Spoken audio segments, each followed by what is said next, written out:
अस्सलाम वालेकुम। दोस्तों, दो खबरें हैं जो आपके साथ शेयर करनी है। एक, जनरल फैज हमीद का बयान कि वो सियासत में अगले 2 साल या 2 साल के बाद शिरकत नहीं करेंगे, और दूसरा, इमरान खान और चौधरी बिरादरान का असल फड्डा है क्या। चौधरी बिरादरान क्यों नहीं मान रहे और इमरान खान की बात क्यों नहीं मान रहे, इन दो चीजों पर बात करेंगे। पहले जनरल फैज हमीद के हवाले से निसार अब्बासी साहब की एक जो उनका भी लोग है उसमें उन्होंने बताया ये है कि फैज हमीद साहब ने उनको बताया है या उनसे कहा है या उनके मुतल्लिक, जाहिर है वो न्यूज दे रहे हैं तो ऑथेंटिक होगी। कहा जाता है अंसार अब्बासी साहब जो हैं ज्यादातर अस्करी न्यूज ही देते हैं, तो उन्होंने कहा है जी कि जनरल फैज हमीद ने कहा है कि वो इन 2 सालों में और 2 सालों के बाद भी सियासत करने का कोई इरादा नहीं रखते। ये तो पाकिस्तान पे एहसान नहीं हो गया कि जनरल साहब ने एड्डा बड़ा एहसान करता है कि वो सियासत तो किनारा कश हो गए ना, कि अब ना वो अब सियासत करेंगे और ना वो 2 साल बाद सियासत करेंगे। तो जितनी सियासत उन्होंने कर ली है, क्या वो उसका कोई खमियाजा कौम जो भुगत रही है इसका कोई जवाब देंगे वो? और फिर 2 साल बाद किसने देखा है, कौन आएगा सामने, कौन करेगा हिसाब? 2 साल बाद क्या हालात होंगे, कैसी चीजें होंगी कि जनरल साहब सियासत नहीं करेंगे? क्या गारंटी है, क्या ऐसा होगा? बट एनी हाउ, ये एक बात याद रखें, इफ्तिखार चौधरी दुनिया की तारीख में एक बहुत बड़ी जो इनकलाब था ना, जो जुडिशली में आया था, उसके वो उनको पता नहीं कहां कहां कौन कौन से मुल्क के क्या क्या अवार्ड दिए जी, लोगों ने उनकी बड़ी बल्ले बल्ले कर दी और पूरे मुल्क बाहर, और डिक्टेटर को झुकना पड़ा और वापस डिक्टेटर को भागना पड़ा, जरदारी को हुकूमत उनकी जो चीफ जस्टिस से बहाल करना पड़ा। तो एक बहुत बड़ी तहरीक चलाने वाले थे, अपनी सीट नहीं निकाल सके थे, 1500-2000 वोट नहीं निकाल लगे थे। तो इसी तरह ये जो जनरल साहबान होते हैं ना, ये बड़े तगड़े होते हैं, इनके बड़े नाम होते हैं, जनरल रिटायर्ड हमीद गुल, जनरल असगर असगर खान, और पता नहीं क्या क्या नाम है इनके, लेकिन ये अपनी उस सीट की वजह से, अपनी उस वर्दी की वजह से सारा वजन इनके पास होता है। ये जो हर चीज के मालिक होते हैं ना, किसी भी दफ्तर में जा घुसते हैं। एक दोस्त बताते हैं कि उन्होंने कोई एविएशन के किसी बहुत बड़े शादी में उनसे मुलाकात होगी अफसर से, तो वो उनके पास जनरल साहब आए, जनरल फैज हमीद साहब, ये मैं कोट टू कोट बता रहा हूँ जैसे मुझे उन्होंने बताया। तो उन्होंने कहा जी कि मतलब कि ये फला फला ठेका है, तो ये फला फला बंदे को देना, आप इस पे साइन कर दें। मैं कहा जी नहीं, ये तो बोर्ड ऑफ डायरेक्टर बैठेगा, वो इस पे करेगा, तो उसके बाद फिर मैं साइन करूंगा, ऐसे तो नहीं मैं साइन कर सकता। उन्होंने कहा जी साइन आपको अभी करने पड़ेंगे। और उन्होंने, जनरल साहब ने उनको गालियां वालियां निकाली, तो वो उन्होंने कहा जी आप जो मर्जी कर लें, मेरी उम्र गुजर गई है ब्यूरोक्रेसी में, ऐसा तो नहीं हो सकता, कैसे साइन कर दूं, मैं नहीं करूंगा साइन।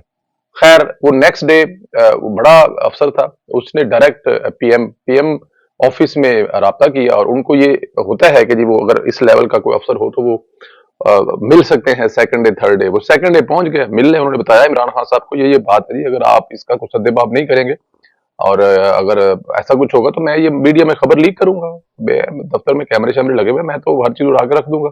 ये कैसे हो सकता है कि कोई ऐसे आए और आके वो 2 टके का बंदा आए और आके बेइज्जती कर जाए? हम लोगों ने जिंदगियां दी हैं इस मुल्क को, इस मुल्क की खिदमतें की हैं। इमरान खान साहब ने जनरल साहब को बुलाया, जनरल फैज साहब को, और उनको समझाया कि यार ये बात है, बात आगे निकल जाएगी, पहले बड़े मामला खराब है तो आप चाहें। फिर वो उस अफसर के पास गए और उनसे माफी शाफी मांगी, सॉरी सॉरी की, ठेका कहते हैं वो फिर भी हमने नहीं दिया। तो मतलब कहने का ये है कि ये ताकत जो होती है ना, इसके सर पे होती है।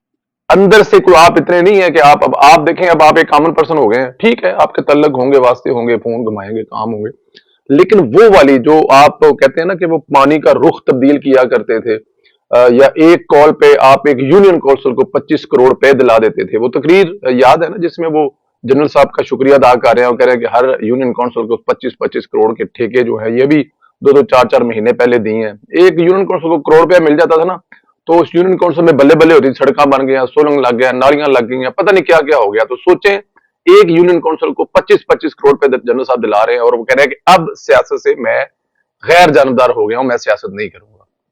मेहरबानी है जी जनरल साहब, अब आप सियासत नहीं करेंगे, लेकिन जो आप करके गए हैं वो भी कुछ छोटा नहीं है। और फिर ये जो अपने डेरे पे आपने एक महफिल सजाई और हवा का रुख चेक किया, और लोग आपके हक में नारे लगा रहे हैं, आपके हक में बड़ी बड़ी तकरीरें कर रहे हैं, और आपको बाकायदा तौर पर सियासत में हिस्सा लेने का कह रहे हैं, और आप भी ललचाई भी नजरों से बैठे हुए हैं और हाथ हिला रहे हैं, तो वो मेरे ख्याल में ये टू मच है। बट एनी हाउ, 2 साल तक तो आप कर भी नहीं कुछ सकते, बाई लॉ नहीं कुछ कर सकते, तो ये आपका एहसान हम पर नहीं है। 2 साल पहले जो आपने किया उस पर कौम को बताएं कि 2 साल में आपने क्या तबाही मचाई इस मुल्क में, क्या इस मुल्क को दे के गए आप 2 साल, वो बताएं। जो गुजर गया उसका बताएं। अभी तो आप कुछ कर नहीं सकते ना, अभी तो आपके हाथ में ताकत नहीं है। तो 2 साल बाद जब फिर ये मामला उठेगा फिर देखेंगे। फिलहाल तो इमरान खान साहब जो हैं वो भी किसी काम के नहीं है, और जनरल फैज साहब जो है उनका भी 2 साल का अरसा है। अब वो खेले ताश शाश और गोल्फ शोल्फ और घूमे फिरे दुनिया। जड़ा जड़े जो अब जो एक यूनियन काउंसिल को 25 करोड़ दिला रहा है, उसने कितना, मतलब समझ रहे हैं ना, क्या क्या कमाया होगा, क्या क्या हाथ मारा होगा। फिलहाल वो एंजॉय करें, इसको छोड़े। भाई की दौलत, नजफ हमीद साहब की दौलत जो है वो एंजॉय करें, जो उन्होंने कमाई है। जो पटवारी से तहसीलदार बन गया है, उनकी पोस्ट को एंजॉय करें। तो सियासत ना करने का जो दरस आप दे रहे हैं ना, वो पता है हमें कि आप सियासत करने जोगे हैं या नहीं है। बटानी हो, आगे चलते हैं। दूसरी खबर ये है कि चौधरी बरादरान और इमरान खान साहब का फटा क्या है इस वक्त। चौधरी बरादरान क्यों नहीं मान रहे इस्तीफे देने पर?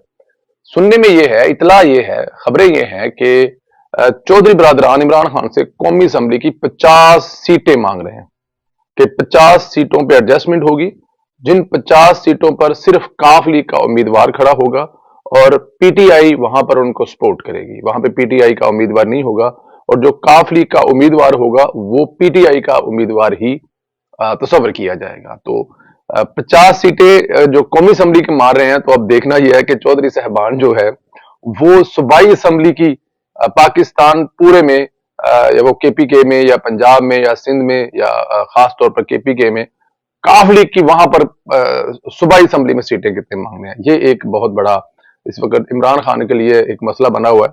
कि अब देखें ये कि इस वक्त 10 सीटों के साथ चौधरी परवेज लई ने इमरान खान का क्या हाल किया हुआ है, और वो जब 50 सीटें मांग रहा है और उनमें अगर कोई 25-30 लोग उसके कामयाब हो गए, जाहिर है इमरान खान झूठ सच बोलेगा। कुछ चौधरियों के अपने वो बंदे होंगे जो अपनी सीटें खुद निकाल सकते हैं, फिर पाकिस्तान तहरीक इंसाफ, फिर काफ लीग, फिर वट जो भी झूठ सच होगा, वो कुछ सीटें निकल आएंगी। तो चौधरी करेंगे क्या हाल इमरान खान का? 10 सीटों के साथ इमरान खान का जो हाल अभी कर रहे हैं, तो जब उनके पास 40-50 सीटें होंगी मिला के, कुछ कौमी असम्बली की, कुछ सूबाई असम्बली की, आगे पीछे और जो भी जिस तरह करके भी वो ले लेंगे, इमरान खान का हाल क्या करेगा? बट मैं सोच ये रहा हूं, ये 50 सीटें तो बेचारे इमरान खान को नहीं मिलनी। अपनी जाती हैसियत में वो जब टॉप पर था, हालांकि उस वक्त उसको हाथ लग चुका था 2013 वाले इलेक्शन में, तो उस वक्त भी 35-40 वो सीटें ले गया था। हाथ लगा था तो ले गया था। तो अब तो वो बगैर किसी साए के, बगैर अंपायर की उंगली के, बगैर किसी सहारे के इमरान खान खुद मैदान में उतरेगा। तो इमरान खान क्या खुद 35-40 सीटें ले लेगा जो चौधरियों को 50 सीटें देगा? तो मेरे ख्याल में जिससे मांगा जाए ना, उसकी भी औकात देखनी चाहिए कि आप किसी से क्या मांग रहे हैं। इमरान खान से आप मांग रहे हैं कि हमें 50 सीटें दे, और इमरान खान बेचारा सिर फड़ के बैठा है कि 50 सीटा दे, दूर दी गाले, मैंने तो खुद नजर नहीं आता कि मेरे नाल की होना है। अपनी भी सीट जीतनी कि नहीं जीतनी। और चौधरी बरादरान जो है वो ये फरमाइश कर रहे हैं। ये खबर थी जो आपसे शेयर करनी थी। इसके अलावा और बहुत कुछ है, इंशाल्लाह फिर अगले व्लॉग में आपसे बात करेंगे। बहुत शुक्रिया, अपना ख्याल रखें, खुदा हाफिज।